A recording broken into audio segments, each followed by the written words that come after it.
Luther Rosser's Closing Arguments. Mr. Rosser. Quote, Gentlemen of the jury, all things come to an end. With the end of this case has almost come the end of the speakers, and but for the masterly effort of my brother, Arnold, I almost wish it had ended with no speaking. My condition is such that I can say but little. My voice is husky and my throat almost gone. But for my interest in this case, and my profound conviction of the innocence of this man, I would not undertake to speak at all. I want to repeat what my friend, Arnold, said so simply. He said this jury is no mob. The attitude of the juror's mind is not that of the mind of the man who carelessly walks the streets. My friend, Hooper, must have brought that doctrine with him when he came to Atlanta. We walk the street carelessly, and we meet our friends and do not recognize them. We are too much absorbed in our own interests. Our minds wander in flights of fancy or in fits of reverence. We may mean no harm to ourselves, nor to our friends, but we are careless. No oath binds us when we walk the streets. Men. You are different. You are set aside. You ceased when you took your juror's oath to be one of the rollicking men of the streets. You were purged by your oath. In old pagan Rome, the women laughed and chattered on the streets as they went to and fro. But there were a few, the Vestal virgins. They cared not for the gladiatorial games, nor the strife of the day. So it is with you men, set apart. You care not for the chatter and laughter of the rabble. You are unprejudiced, and it is your duty to pass on a man's life with no passion and no cruelty, but as men purged by an oath from the careless people of the streets. You are to decide from the evidence, with no fear of a hostile mob, and no thought of favor to anyone. What suggestion comes into a man's mind when he thinks of a crime like this? And what crime could be more horrible than this one? What punishment too great for the brute in human form who committed it, and who excited this community to a high pitch? Since 1908, the National Pencil Factory has employed hundreds of girls and women, and also men, and not all of the girls and women, not all of the men, have been perfect.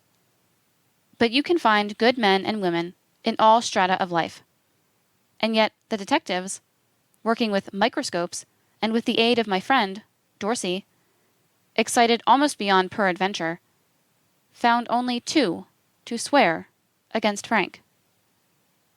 They found Dalton, and they found Conley. Well, I'll take up Conley at a more fitting time, but Dalton. Who is Dalton? God Almighty writes on a man's face, and he don't always write a pretty hand, but he writes a legible one. When you see Dalton, you put your hand on your pocketbook. When Dalton took the stand, Mr. Arnold and I had never had the pleasure of seeing his sweet countenance before. But Mr. Arnold leaned over and whispered in my ear, "There's a thief, if there ever was one." I smelt about him the odor of the chain gang, and I began to feel him out. I asked him if he had ever been away from home for any length of time, and he knew at once what I meant, and he began to dodge and to wriggle. And before he left the stand, I was sure he was a thief. Dalton was one, 3 times in Fulton County, and then in another county where he probably went to escape further trouble in Walton. He got into trouble again. It wasn't just the going wrong of a young man who falls once and tries to get over it, but it was the steady thievery of a man, at heart a thief. Of course, Dalton comes here to Atlanta and reforms. Yes, he joined a godly congregation and persuaded them that he had quit his evil ways. That's an old trick of thieves, and they use it to help their trade along.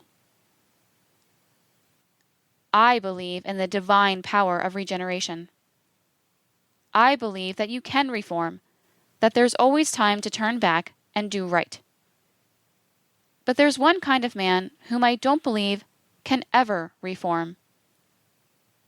Once a thief, always a thief. Our Master knew it. He recognized the qualities of a thief.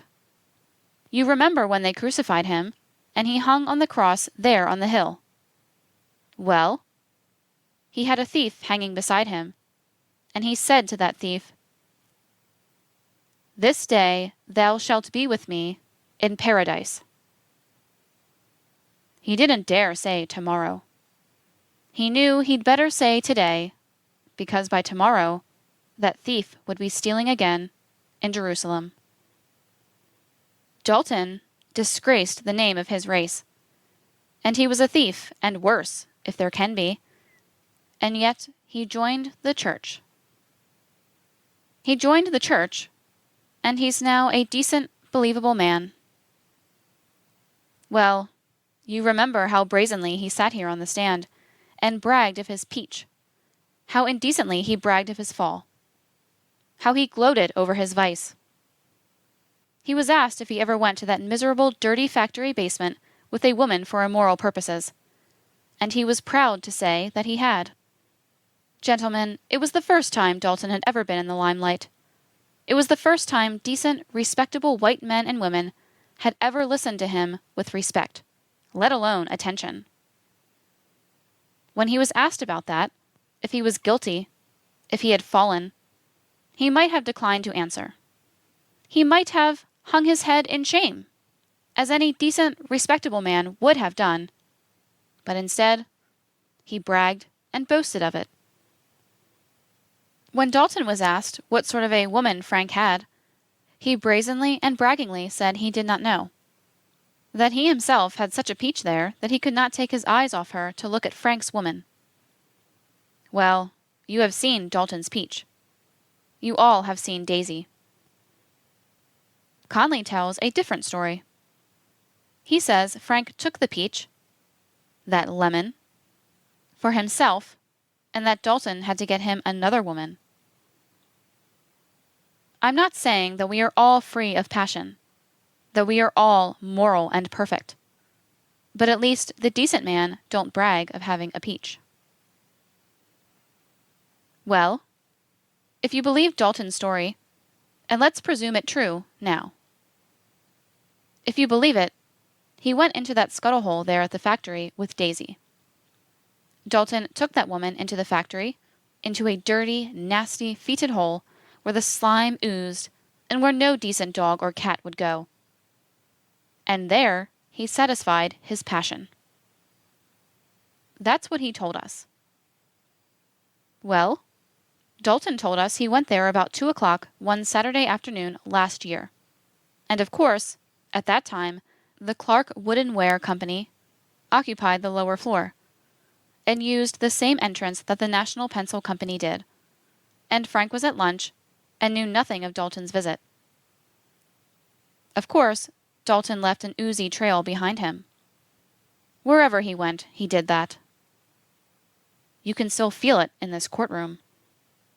Of course, too, Dalton may have gone into the pencil factory that day and left his oozy, slimy trail there, but otherwise there's nothing against the factory, and you know there's not, for our great quartet, Starnes and Campbell and Black.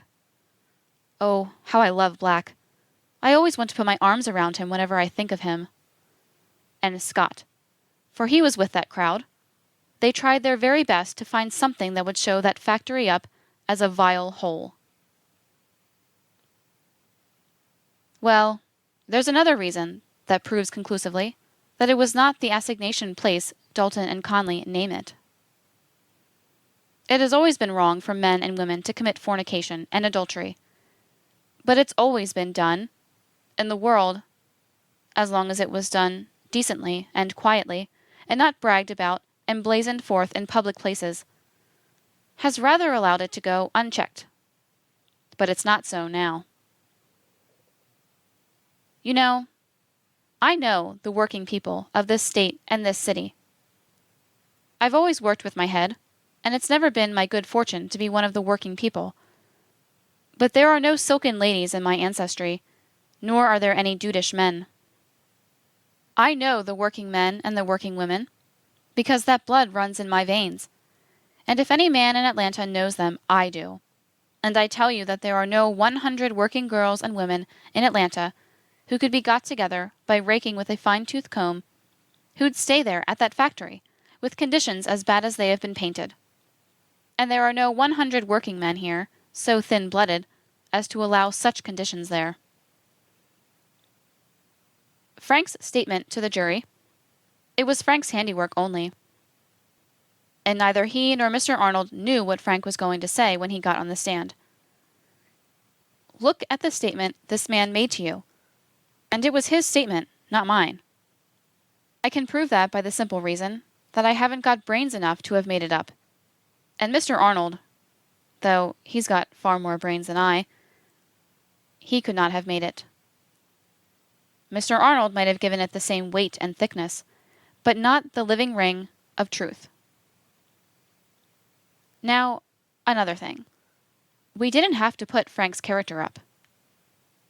If we hadn't, the judge would have told you Frank must be presumed to have a good character, and that you did not have the right to ask that question about him. But we thought you were, and we put it up, and see what a character the man has. There's not a man in the sound of my voice who could prove a better character. Of course, I mean from the credible evidence, not that stuff of Conley's and Dalton's. But you say, some people, some former employees swore he had a bad character.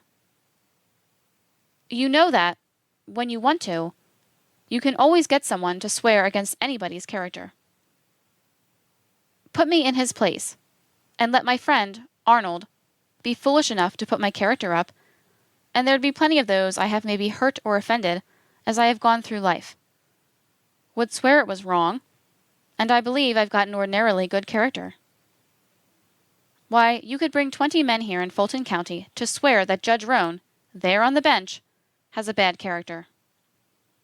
You know that he's had to judge men, and sometimes to be what they thought was severe on them, and he's naturally made men hate him, and they'd gladly come and swear his character away.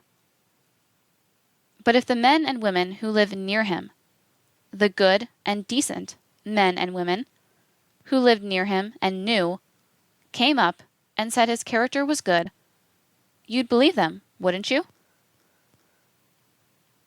Well, gentlemen, the older I get, the gentler I get, and I wouldn't think or say anything wrong about those misleading little girls who swore Frank was a bad man. I guess they thought they were telling the truth. Well, did Miss Maggie Griffin really think Frank was a vicious man, and yet work there 3 years with him? Don't you think she heard things against him after the crime was committed, and that when she got up here and looked through the heated atmosphere of this trial, she did not see the real truth? And Miss Maggie Griffin, she was there 2 months. I wonder what she could know about Frank in that time. There was Mrs. Donegan and Miss Johnson, and another girl there about 2 months, and Nellie Potts, who never worked there at all, and Mary Wallace, there 3 days, and Estelle Wallace, there a week, and Carrie Smith, who, like Miss Cato, worked there 3 years. These are the only ones in the hundreds who have worked there since 1908 who will say that Frank has a bad character. Why, you could find more people to say that the Bishop of Atlanta, I believe, had a bad character, than have been brought against Frank. You noticed they were not able to get any men to come from the factory and swear against Frank. Men are harder to wheedle than are little girls. Does anybody doubt that if that factory had been the bed of vice that they call it, that the long-legged Gant would have known of it? They had Gant on the stand twice, and, well, you know Gant was discharged from the factory. Of course you weren't told why in plain words, but you all know why. Well, Frank is not liked by Gant, and Gant would have loved to tell something against his former employer, but he couldn't. If they have any further suspicions against this man, they haven't given them, either because they are afraid or are unable to prove their suspicions, if they have such suspicions, though, and are doing you a worse injustice. What are these suspicions that they have advanced thus far? First, Miss Robinson is said to have said that she saw Frank teaching Mary Phagan how to work. Dorsey reached for it on the instant, scenting something improper, as is quite characteristic of him. But Miss Robinson denies it. There's nothing in it. Absolutely nothing. Then they say he called her Mary. Well, what about it? What if he did? We all have bad memories. If you met me on the street 6 months ago, can you recall right now whether you called me Luther or Rosser? The next is Willie Turner. Poor little Willie. I have nothing against Willie. He seems to be a right clever sort of a boy. But just think of the methods the detectives used against him. Think of the way they handled him, and think of the way Dorsey treated him on the witness stand. He says, Willie does, that he saw Frank talking to Mary Phagan in the metal room. What does it show if he did see such a scene? I can't see for the life of me where it indicates any sign of lascivious lust. Does what Willie Turner saw, taking for granted he saw it, show that Frank was planning to ruin little Mary Phagan? Does it uphold this plot my friend Hooper had so much to say about? Even with that, considering Willie Turner did see such a thing, there's one fact that takes the sting out of it. He saw it in broad daylight. Frank was with the little girl right in front of Lemmy Quinn's office in an open factory where there were a lot of people and where the girls were quitting their work and getting ready to go home to dinner. It wasn't so, though, and Frank never made any improper advances to this little girl. Let me tell you why. Mary Phagan was a good girl, as pure as God makes them, and as innocent. She was all that, and more. But she would have known a lascivious advance or an oogling eye the minute she saw it. And the minute this man made any sort of a move to her, she would have fled instantly to home to tell this good father and mother of hers. Then next, they bring Dewey Hoole, who says she saw Frank with his hand on Mary's shoulder. That's all right. But there is Grace Hicks and Helen Ferguson and Magnolia Kennedy who contradict her and say Frank never knew Mary Phagan.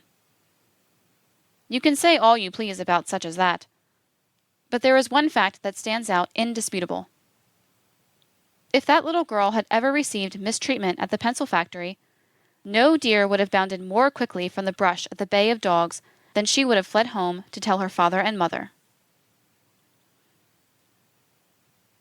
Now, my friend from the Wiregrass says Gant was a victim of his plot by Frank against Mary Phagan. I don't doubt that this plot has been framed in the hearing of every detective in the sound of my voice. Hooper says Frank plotted to get the girl there on the Saturday she was killed. Says he plotted with Jim Conley. Jim says Frank told him at 4 o'clock Friday afternoon to return on the next morning. How could Frank have known she was coming back Saturday? He couldn't have known. He's no seer, no mind reader, although he's a mighty bright man. It is true that some of the pay envelopes were left over on Friday, but he didn't know whose they were. Helen Ferguson says that on Friday she asked for Mary Phagan's pay and that Frank refused to give it to her, saying Mary would come next day and get it herself. Magnolia Kennedy swears to the contrary. You have one or the other to believe. Consider, though, that this be true. How would Frank know who would be in the factory when Mary Phagan came? How did he know she was coming Saturday? Some envelopes went over to Monday and Tuesday. How would he know whether she would come on Saturday or either of those latter days? Now, what else have they put up against this man? They say he was nervous. We admit he was. Black says it, Darley says it, Sig Montag says it. Others say it. The handsome Mr. Darley was nervous, and our friend Schiff was nervous. Why not hang them if you're hanging men for nervousness? Isaac Haas. Old man Isaac. Openly admits he was nervous. The girls. Why don't you hang them, these sweet little girls in the factory, all of whom were so nervous they couldn't work on the following day? If you had seen this little child, crushed, mangled, mutilated, with the sawdust crumbled in her eyes and her tongue protruding, staring up from that stinking, smelling basement, you'd have been nervous, too, every mother's son of you. Gentlemen, I don't profess to be chicken-hearted. I can see grown men hurt and suffering, and I can stand a lot of things without growing hysterical. But I never walked along the street and heard the pitiful cry of a girl or woman without becoming nervous. God grant I will always be so. Frank looked at the mangled form and crushed virginity of Mary Phagan, and his nerves fluttered. Hang him! Hang him! Another suspicious circumstance.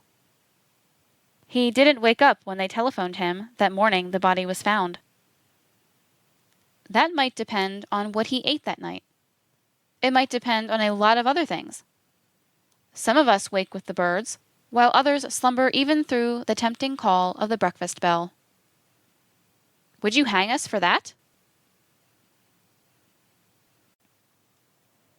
You've been listening to our continuing audiobook series featuring the best writing from the American Mercury on the Leo Frank case. Be with us next time when we'll continue with the next installment of the American Mercury on Leo Frank.